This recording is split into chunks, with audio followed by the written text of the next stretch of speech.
Good evening and welcome to episode 2 of MAATI Samvaad. In our last episode, we spoke about the fight to save heritage. Tonight, we will explore the science and the strategy behind it.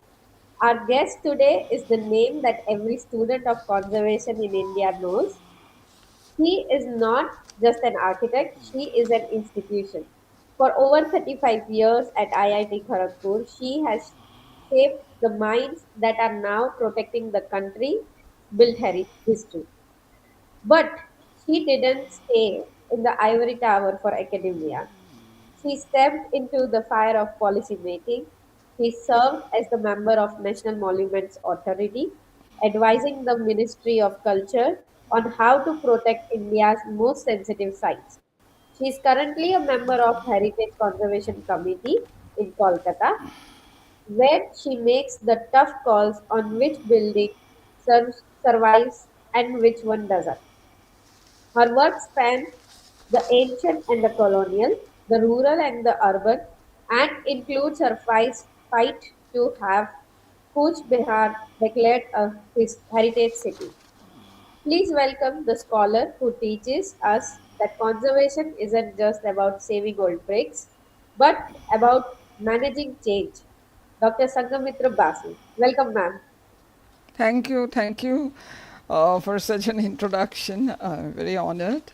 Thank you for inviting me for, and organizing such shows. Yes. Thank you so much, Van. I just had, out of curiosity, you spent decades at IIT Kharagpur.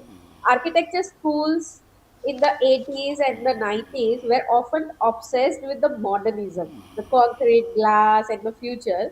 What pulled you in the opposite direction? What made you look back at the history when everyone else was looking forward?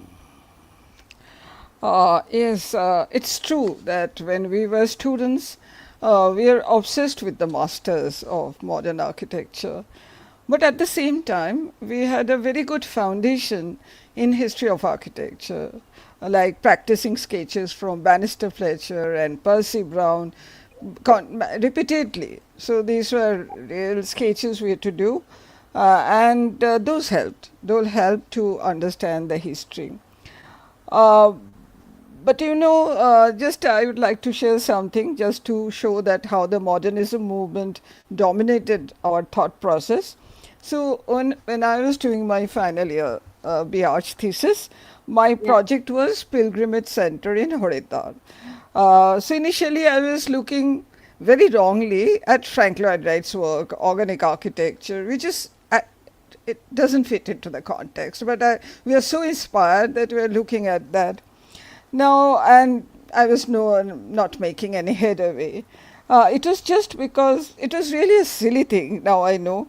But gradually, under the tutelage of my guide, who was a very well known practicing architect of Kolkata, Sri Prabin Mitro, he showed me that how I should look into the Louis Kahn's work, and he told me and I read books about Louis Kahn, started a little before that, and he showed me that you should look at his architecture for this context. And I adopted the principle of Louis Kahn, not just copying, and then gradually saw how the brick, the arches, the simplicity, the grammar, and the grit, how it provided the right direction, and the end result was very satisfying. So that was one thing that I mean, how to create the balance and look into the context. But there was always a love of history, right? From my school, I loved history actually. My mother taught me, and but to really be aware of the historical context of city, it was consciously shaped when I was doing my post graduation in urban and regional planning and School of Planning and Architecture, Delhi. I remember that the head of the department from Professor Bijit Ghosh was really a big name in the planning and good teacher. So when you used to enter his office room, there were large black and white photographs of Jaisalmer. That was 1977. Jaisalmer was not popular that time, Yeah. and it was hardly known. But a particular batch of SPA went to Jaisalmer and they did a survey and documentation and a planning of Jaisalmer that was published in the SPA journal that time. And that really, when I look back now, I think that really triggered the history of the urban context and the historical city. And then gradually we also see Rajriwal when he designed the Asiat city in New Delhi, how he took the principles of Jaisalmer, how he imbibed that. I think that actually gradually I started understanding that how we have to look back into the history in a different way, not just copying or just think, but understanding the principle and how to look towards the future and present day conservation, present day practices even in architecture. So it was mainly an integration of history and the present and the future. I think that's how gradually started, and then the rest of the things gradually I went into urban conservation and other. And so this was, I'll say that how it And then sort rest of was the started. history we all know. How you are doing in conservation. Well, you have a background in both architecture and regional planning. How does being a planner change the way you see a single monument? Do you see the building or do you see the city choking in? I mean, how does it work? Actually, nothing was planned. My specialization, post graduation in urban regional planning, was just by accident. I really wanted to do urban design, but Oh, later on I realized, yeah, actually, and then the teachers who came to Kolkata to interview from SPI, was asking him about a difference between urban design, regional planning. So he actually inspired me. So why don't you join the urban regional planning? She always it used to take a pride that I brought her here in the urban regional planning department. But anyway, that so it was by accident really, and but now I know that I realize that background in urban and regional planning it really helped me immensely because it gave me an understanding the context that the building a monument is not it doesn't exist in isolation. It is a part of the whole, and that whole, when I say that the scale may vary, it can be a neighborhood, it can be a part of a city, it can be a region. And yeah. more important is that so you start looking at the building structure and monuments in a very different way. This is one, that the context another. And then also being in urban and regional planning, we had to study sociology, economics, statistics. All those things were very important, and that exposure and the infrastructure, that. So most important, we're doing the master plan, we used to go to the small towns and other, and then working with the community, that Yeah. it's not only one family, working with the community, understanding their desire. So it's not only even when you're dealing with a single structure and a monument, you're really seeing the entire context. So consciously or unconsciously, that becomes a part of you. Even when you're working as an architect or you're working as a small part, those training really helps, and all the different fields, that it's just not, I mean, the moment you're taking is the infrastructure, everything comes into place. So that, I think, that really helped in the urban regional planning. And later on also, when I started visiting the old towns, I always marvel at the magic of these old towns, and appreciate that and see it, that there are not only just a old town, but there are layers. Yeah. These are different challenges and others. So these has really helped me to that. And also, I would like to say, uh, over the years when I traveled, as you are asking me about the planning, I see that the historical area is just not an island. It's a part of a city, and how it has to evolve, it has to grow, it has to be lived in. It's not archaeological sites. So when I go to the various cities, not only see the conservation area, but also see the other parts and see how it is possible to integrate. I'd like to, one of the example I like to cite is Helsinki, for example. Hmm. When I went there, you know, they are various parts of the city from the different periods. And when they did the plan, and there are the cities expanding, the newer parts, when they are doing the plan, they kept each of these parts in its form, pristine form, but they are very much lived in. And there are maps showing those parts you can go, and there's the tram line which connects to the parts. They're extending that. So this really had an effect. There are many other cities where it is a part. So this integration of the past and the old and the present and different parts, it can be only possible when a planner works in that way. You know, is the total perspective. I think so, and they're very much lived in places. So this is very important. And that being a planner, this helped me. This is really interesting, ma'am. I'm just thinking that, when you're talking about layers and these shifts, working at the National Monument Authority was a massive shift. In the classroom, there is an answer. In the government meetings, the political pressures and the legal loopholes. What was the biggest shock you faced when you entered the world of policy?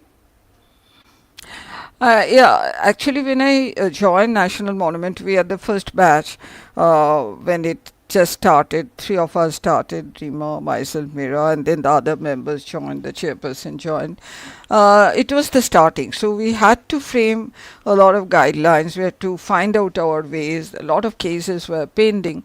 And I didn't shift it totally from Kharagpur. I was teaching simultaneously, and I used to go and travel. I was a part-time member, so every week I had to travel and go to the site. So, and I realized that, and being a teacher, the teacher always remained. But it was a very good learning experience because there were challenges, definitely. Uh, but not so much political pressure. We didn't face the political pressure, and our team was quite good to start with. There was a good sort of a teamwork, and it was very much a learning experience for me. And because we are starting with the first sort of a members and starting the anyway, we are trying to frame the guidelines, trying to frame the projects, and so it was evolving. I would like to highlight, if you are really interested to know about my NMA experience, uh, Sure, ma'am. there were cases from all over India. Okay, that time. And now, of course, it may be distributed. And when you used to see the what struck uh, me and us, I think, that the varied of heritage sites, heritage protected monuments, ASI protected monuments, there's so much variety all over India, and that really was really an eye opener. I mean, seeing that. First 2 years, we are traveling a lot, going to the sites, talking to the community, talking to the people, ASI member, and trying to understand their point of view. So that diversity of the protected site is one.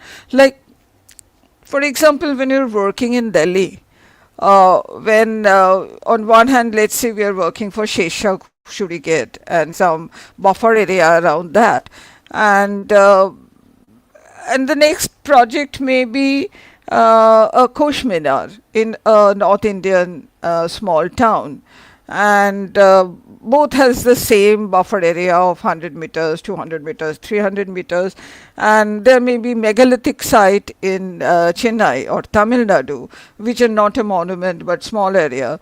Uh, NMA has taken care of that beautifully because they say it is site specific bylaws have to be done. But that 100 meter, 200 meter, 300 meter, they, this thing. So that each site has to be seen differently. What is the scope, how to approach the things, the different communities, each and every case. That was very important. So NMA, I think I took NMA as a very much a learning experience. And also, I think I will just give you an example.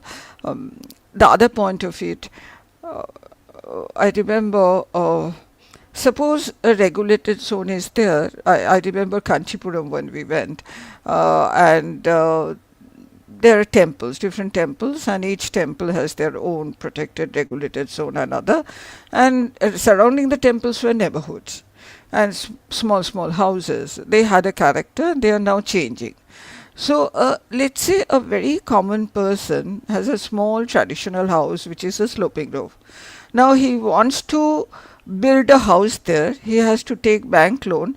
So, he has to take a permission from NMA because it is in the regulated zone. So, what he submits as a plan is designed by a licensee, a civil engineer, or an architect, doesn't understand the context. It's a very small house, let's say, but it's very modern looking and satisfying the thing. And a poor man, his whole saving is that, and he suddenly realized that his site or plot is in the regulated zone, and he is trying to demolish his old traditional house and make a 2 or 3 storied house. And then that's where the planning comes, that when all of these houses gradually change from traditional houses to other, that identity of the neighborhood changes, that character of the urban fabric changes. We took that as a case study, and me and my research scholar that time, now he is my colleague also. So what we did, we took this case study, the applicants' cases. We tried to see what are the traditional urban pattern, courtyard houses and other and different elements, and we worked out a basket of options which didn't change the typology, fulfilled all his desires, incorporated some of the modern traditional materials but in a different way. In a process, it gave him more space, better architecture, but not own solution, different solution, the color palette, the form, the elements and the features. And but that needed a little bit of relaxation of the front setback and others. So we worked on that, and we submitted that to the municipality, that when these applicants come, you can show them, if it's in a regulated zone, you can show them, so it's an urban fabric. But really, I don't know what happened to that afterwards, but I saw as a planner that being in an NMA, that how there is a lot of scope for work for such NMA. So NMA, yes, there was a pressure from the real estate development. Other, I won't deny that. There were other things we tried to, Mumbai especially, I remember there were a lot of pressure. We tried to work, but I think not an idealistic situation always. But I took that as a more as a learning experience, and it helped me in my classroom exercises to share those experiences with the student to see what is happening in India. So I take the NMA as this thing, that how to balance between the individual needs and community goals and the things. So these are the, I will take my NMA experience like that. When we are talking about experiences, now as you are currently in the Heritage Conservation Committee for Kolkata, the city is rapidly demolishing its past to build high rises and all. When a proposal comes to your desk to tear down a beautiful old house that isn't technically grade one, uh, how do you fight that battle? Like, what power do you actually have to handle these kind of situations? No, first of all, we really, those cases come which are first of all listed and which are graded heritage. So depending on the grade it has, there are certain guidelines that what you can do and what you cannot do for the different grades. But these are the certain guidelines. It's still not a act. Okay, so it hasn't been translated all into legal rules and acts and other thing. But these are guidelines. But the listing is official. Listing is legal, and the grading is also legal that way. But there is always a scope that one can apply for changing the grade and others. So, and they can go to the court, and then all this thing goes on and other. So we are not dealing with any structure which is not listed or which is not graded by KMC. But also application comes to, they're very rare, but application comes to uh, include new buildings or new structures. Very rare, but it does come. So, and but mostly people say, I understand now. It has being in KMC Heritage Committee has one of, I'm very fortunate. I think that at the end of all this thing, I've come back to my city after a long time and trying to put all my experience, and also I'm learning in the process that what is the real scenario. Yes, and KMC does not give any incentive in terms of financial and other, just trying to work for TDR, but it hasn't still been implemented. So on one hand we are saying that no, we are not giving you anything, but at the same time even a little maintenance, they have to come to us for permission, and we sort of say so.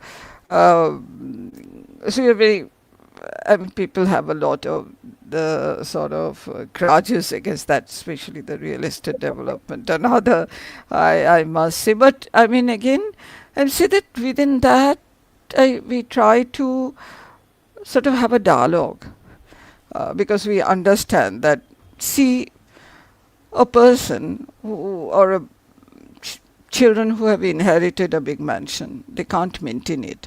They don't have any use. On the same time, demolishing that real estate, they say that we'll do that. But when we try to talk to the people, we find that they are not aware of what are the other options. When we say that no, there are options of these, you can, Kolkata it's happening, a lot of adaptive use is happening, a lot of things.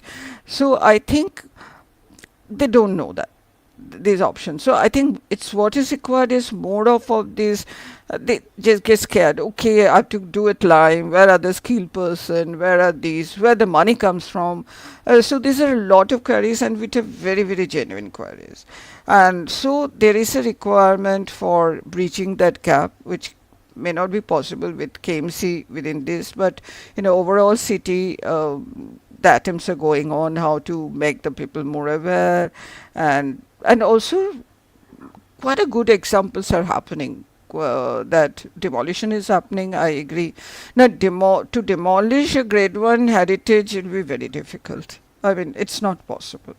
Grade 2A, grade 2B also difficult. So people try to sort of degrade, and now we are trying to be more objective and say that okay, why it is grade this and grade that and that, what is the significance, where do we that. So it's more of a dialogue, and you have the listing is there, and we try to say okay, why this is significant and other. So again, I'm saying it's even when I see something happens, not necessarily 100%, but if even 50% we achieve something, it is good. And it's very painful to see a good building sort of a good building being demolished, or this thing which has been kept. But how much you can keep?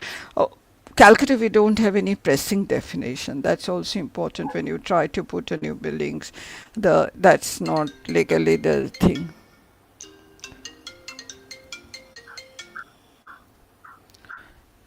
Okay, so I think that's for my KMC thing. So I think as I say that, and one thing I do that I try to work with a lot of practicing conservation architect and share with them, have a dialogue as a team.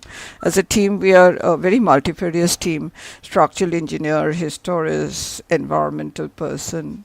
So they help. That's really interesting topic, ma'am. So, on basis of that, I want to know when you worked on Kuch Bihar, which is a living, a breathing city, which is harder to conserve, the dead ruins or the living city where people want ACs and parking lots and different changes. Uh, yeah, if you ask me, each has its own problem. The archaeological sites or the living city both has its own problem. I'm not an archaeologist, so the archaeologists will try to work it more. For me as a planner, for me as an architect, I think it's the living city and how what are the when I go to a city and I try to find out, talk to the people if possible, that if this has happened, how it made possible, what are the rules, how you made it, policies and other things. So try to find out that and try to learn. Sometimes what happened, I discover something after going to a city I didn't know about that. If I don't get an opportunity to talk to people, I come back and try to then search about the information and then learn from that. So I think, as I say, I'm not an archaeologist. It has its own romanticism of an archaeology and other going to a site. But I think as a living city and the challenges and how is that really sort of is attracts me more. When you often talk about designing in context, so building new structures in historic areas, many architects fail at this really. They either copy the old style badly or they build a glass box, as we have seen an example in Jaipur, which looks really terrible. So is there a middle path, like can you give us an example of a modern building in a heritage zone that actually works well? So you're asking me about designing in context, actually, how the new buildings come in an old city. I think this is something which really touches my heart. It so happened that towards the later years, whenever I went, uh, 2017, 18, 19, I was only documenting the infills and trying to see that which are the bad examples, which are good examples, and which are not so good examples. And again, being a teacher, I tried to sort of share. That time I had to share with the students. Now I share with the practicing, some of the practicing junior architects who are working for that. Not many such examples come, but then try to analyze that why this is working, what are the things which have been taken, why this thing and other. Like, I don't really go for facadism, like keeping the facade and then changing thing. If the then I would think that it's better to demolish that. I mean, if nothing can be done, but then make something new, which is new, but it learns something from the context. This is something, and I have learned that yes, certain rules and regulations are important to happen. That's basically defining a precincts where it happens.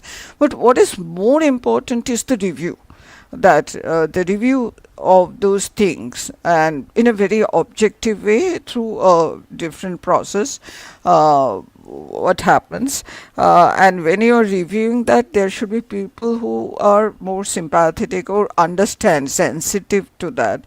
So that increase the sensitivity, try to understand. Also, when I face some of these situation where the new infills are coming, like we try to say, at least make 2 3 alternatives and then put that to the committee. And then when the committee says, somebody said, okay, I like this, I don't like this, aesthetics always very subjective. So then we try to say, okay, see, if I get the chance, if I say that, okay, this is what has happened in this case, this is what has happened in this case, this is what happened in this case. So what is there? And there are arguments, there are these things, because not all are architects, but it's good. Pickle is not necessarily all has to be architect, because it's for everybody. So that is one thing important, and this is something which requires rules and regulations, something, but ultimately it is the review process and a very sensitive mind which is required. And I think that brings us to the question of the training of architects, that it should be imbibed right from the beginning of the architectural education, that when you, how you take a modern old historic area and how you do an infill there, which is not copy, which is in today's context, and open the eyes to various case studies, that if this is this is I used to do in my class also. If this is good, then what it has taken from the other buildings, how it has been done, why it is this thing. So it is that dialogue opening up the minds, which should be a part of the architectural education. It's not only for the conservation architect. I think this is something I understand in the designing the context. It cannot be just only rules and regulations. So true, ma'am. But thousands of students have taken your NPTEL course on architectural conservation. You are effectively training the next generation of conservationists online. What is one misconception about heritage that you try to break in your lectures? Yeah, actually, I learned from my teacher. We had a very good teacher when in New York, Dr. Derek Lindstrom. He has a Gospels of York thing. Uh, that's what that there is nothing called past, nothing called present, nothing called future. What is present today will become a past. So everything is a continuous process. This continuity, this we have to see that as a continuous process, continuity between past, present, and the future. That how you do that, how you contribute in today's thing, but if you have a context, that how you handhold with that, have a respect for that, and then you contribute in your own way with the modern things and other. So this continuity, that it's not a compartmentalized, but this continuity of past, present, future. This is one thing I definitely try to say in the first class. And another thing is the respect, like how a grandchild and the relationship between the grandparent, how it can be a give and take relationship, a harmonic relationship. I really give that example that when a grandchild looks at the grandmother and says that, okay, you are old, you have white hair, you can't work, why don't you dress up nicely and this thing. And one has to understand that no, it cannot be done, it cannot be brought to the, but the grandparent has a lot to give to the younger. At the same time, grandparent has to also learn a lot of things. So I really give live examples of that, tell stories about that, that how it can be. There are nice stories about that. So I tell that this is what actually is working in a conservation area or a historic city. That when you really try to, that is the continuity of past, present, future. That when you respect both, even the future, and learn from each other, and then establish that connect, that is very important. That is one thing. Another thing I think I stress, though you said one thing, but I think stays that each and every situation is very different.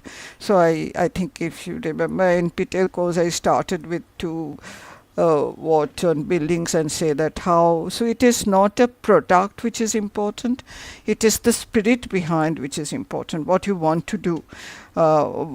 It is something very intangible which is gets reflected in the product, so it's that intention which is important, and there should be honesty in that.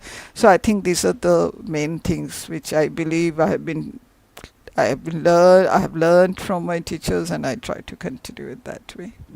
I'm sure the students who have not taken the course, they will go back and check it out for sure. We often hear, ma'am, that heritage is expensive. I'm sure you might have also heard that. A homeowner, Sorry, can you repeat it again? Sorry, beg your pardon. I was telling that we often hear that the heritage is expensive, and a homeowner in North Kolkata cannot afford to repair his 100-year-old roof. As a policy expert, is there a financial model, perhaps transfer of development rights, which we know, or tax breaks? I mean, is India failing in using these policies and setups, or they are working fine? I mean, I'm not so sure in the policies, financial models. No, it is true. The whatever you say, ultimately the economics of heritage. That if you are not, I am not saying those in only monetary terms, but the economics of heritage is very important. And I mean, I'm still trying to learn that, and I think this is a part where, as an India e-commerce member, another thing, I think that is where it should work. Long term, short term things, the incentives.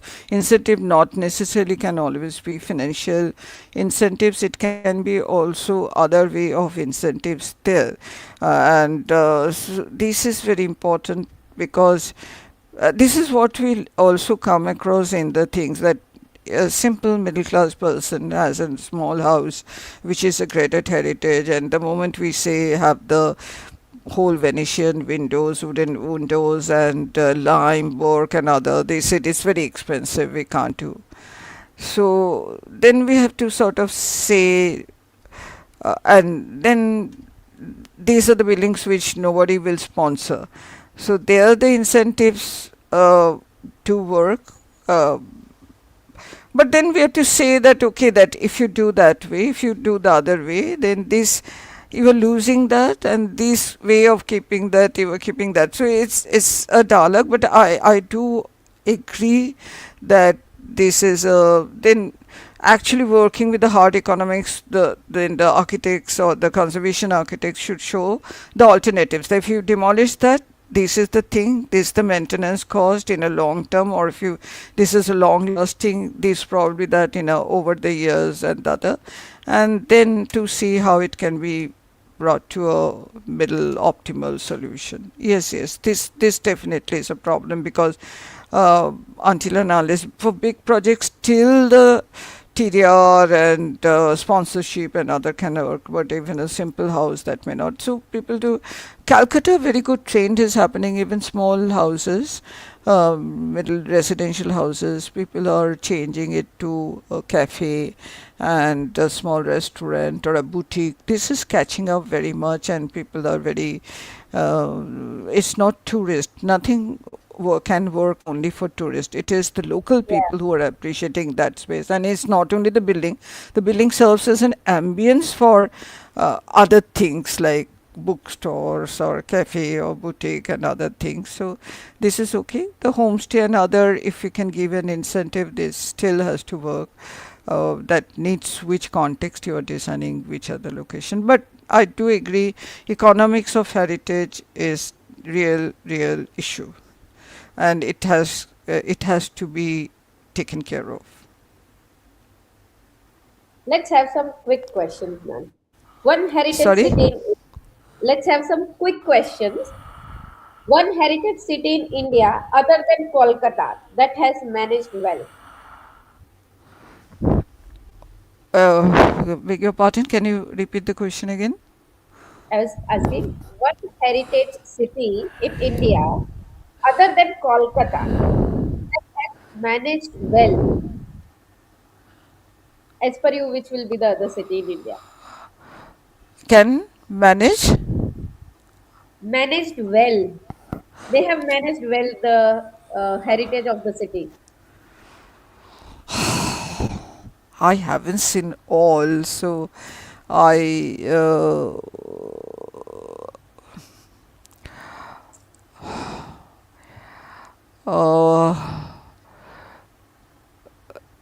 Ahmedabad old city, after it has become World Heritage Site, it's just trying to do a lot of things for the whole community things. That is okay on one side. Delhi, when I was a student, Delhi, what I liked Delhi, what attracted me most is the Delhi is interspersed with the archaeological sites. It really is protected. It's not so much of the community that way. The Chandni Chowk and others are coming up now. So that was also played a very important role. Like Purana Killa, we went to see a play Tughlaq there. So that, and sitting in a new part of the city, that really fascinated me. So Delhi has managed that quite well, I must say. It has also evolved even a local, even the new buildings which are coming up in the, I mean, say administrative buildings and other, that try to find out sort of a character or identity in that. So Delhi, that we could. Ahmedabad, yeah, whatever I have seen Ahmedabad, but there is also some problem with the tourism and other thing. I must say one because I have worked there. I can't say this is the best one. Bhubaneswar, because Bhubaneswar, where we worked for 6 7 years, or the perspective plan of and then the development plan of Bhubaneswar, and it has a lot of heritage sites, Old City and other heritage sites. And I was looking after the heritage as a part of a big team, and I think it was a very satisfying learning experience because there's a lot of patronage from the chief minister that time, and we could really work out that how her heritage part of the city can be integrated with the development plan. And when I see now, because uh, it's whatever information I get, and you can get into the net. They have revised the plan and other thing, but it is good to see that doing a lot of things within the overall framework of the perspective plan, development plan, the heritage part is taken care of. That it is changing. The development plan also changed over a certain years, but still I think they are being managed quite well. So I think Bhubaneswar have a soft corner because I've worked continuously there. So I think not many people know there the old cities and other, at least overall integrating the plan and other. Kujbihar we tried. Kujbihar I was in the initial phase. I don't know about the implementation phase so much. Well, that way Bhubaneswar I can say that it is something which we say the integration of the plan, modern city, based on a concept with the historical areas, which are many. At least to certain extent, it has been taken care of quite well. What would you prefer, ma'am? Restoration or adaptive reuse? Restoration or Restoration or adaptive reuse? no? See, these are two different things. If you have to do, if you say Bernard Filden's book, there are 7 degrees of intervention.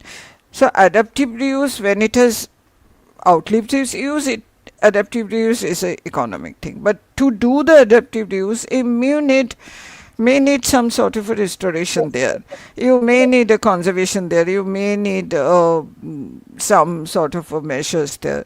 But if the original use no longer there, adaptive reuse is the answer for a building which still can continue as a means of that. So definitely. But if it is again, it is very subjective that if it's a building like Taj Mahal, you can't talk about adaptive reuse, So not many buildings you can. So it also depends on the which buildings which structures you're talking about. So like even Humayun's tomb, they started doing a lot of activities on the ground. I remember attending some of the Kawalis or these thing and others. So again, you can't think of what type of use is very important. Kolkata very recently is a very good example, I think, where a prison has been converted into a museum, and a lot of activities are happening there. So this is a very good example of adaptive reuse where the things have been taken. So it's a government initiative, but then also there will be certain guidelines should be set in place, like certain activities you can't do, like they started a restaurant with a different thing. When people protest, when you have certain things, common people become aware, so they know that what. So this has become a very successful, a big project in Kolkata recently, that where a prison has been converted into a museum. A lot of cultural activities seminars take place. This year there was a literary activity was taking place there. So this is a good. So this is a good example of adaptive use. It has Ma'am, outlives issues. Yeah, ma'am, is there a building in IIT Kharagpur that you secretly love? that is. That you love secretly? A space in IIT Kharagpur? IIT Kharagpur, if you see that IIT Kharagpur has its own history because it was the first IIT, but the building where it started, it has its own history. It was started as an administrative headquarter of that time 1900, beginning of 20th century. They decided, the British rulers, they decided to divide the district into two parts, and so that becomes a headquarter. That was supposed to become headquarter of one part of the one half. So the entire area was designated. The main building came up, which was a beautiful building, I must say. And then that didn't happen because of the protest. And then it was lying vacant, huge area, and then it became a prison for the freedom movement, and the those were kept there. A lot of incident happened. And then after independence, when there was a talk going on for the IIT, and BC Roy, our chief minister that time, he offered that thing, and it became a Dada. I love that building. It's a beautiful building, but I'm also a bit unhappy about that because there were beautiful Roman tiles which were there. And I think I couldn't help. I feel very bad about it. I'm openly saying that those tiles could have been, tile roof could have been preserved. They didn't need a false ceiling. The problem was not the tile, problem was not the original tiles. They were in very good condition, and having high ceiling helps in climatic effect and environment. You don't need a false ceiling there. The false ceiling collapsed because some of the tiles was not working, so they changed the entire tile, the drainage system and others. So I felt very bad. I protested, but it didn't work. But still the building is a beautiful one. It is, I think, this is one thing which is, I love that. Even the new building also has its own character, the modern character, but that old building has its own charm. So I really love that building. I wish that it was preserved. The authentic nature could have been preserved, but it hasn't been done that, and a bit feeling bad of it. The building looks majestic. Still, the building looks majestic. It has been converted into a museum now. And that museum is doing very well, science museum and a historic museum. And it has also become the center of Indian knowledge system, which happened after I left, I think. So I'm not much sure about what it is. But I love that. I think everybody in IIT sort of loves that building. Okay. But if you can add one chapter to every architecture textbooks in India, what If, sorry, it's getting cut. if you What can if you? if you can add one chapter in the architecture textbooks? We read so many books, like we have specified by COA that we have to refer these books. But if you can add one chapter to these, what would it be? It is that how to that the designing in context, designing in context, how you sort of stitched in. And because every city has a layer, some are very old to modern and some are this thing to other. How to understand the context, how you contribute to the layer, today's layer, but in a context. As I say, that it can be 1,000 years old history, it can be 200 years old history. And also, it's not only the built environment. When you say it is also, it is just a product, but it's also part of intangible heritage. All the things, how we work with the community, how we worked with the environment, how sustainability, I mean, looking at conservation as a part of the sustainability process, that is the value of preserving. That how you can say that if I preserve an old building or something, that it is a sustainable process. Not only is the sustainability of the skill or the craft, the lifestyle and others. So seeing that, I think that is what I would like to focus on. And as a chapter, if you say that, how that the context designing from all aspects, sustainability, climatology and other. Yes. We should really have a separate course for this, actually. That, add we have history of architecture, we have construction technology and everything. We should have these as one of the studios, I think, because we have Yes. different studios to understand the materials or housing, urban design, and all. But I think this should be one of its kind, and it will be really helpful for students to understand. The new generation for sure needs to understand how it works with the context. Yeah, sure, sure. This was so great, man. As we close tonight's session, I'm left thinking about the phrase designing in context for sure. He reminded us that heritage is not a frozen picture, it is a living movie. We cannot stop cities from growing, but we can teach them how to grow with respect. Whether it is the ruins or whether it's a living cities, the challenge is same. How do we build the future without erasing the past? Dr. Basu, thank you for showing us that conservation requires not just the heart of history, but a head for policy also. You have shown us that the real work often happens in committee rooms and classrooms, fighting for regulations that keep our cities breathing. To audience, thank you for tuning into the MAATI Samvaad. Join us next time as we continue to dig for the roots tonight. Good night. Thank you. Good night. Thank you.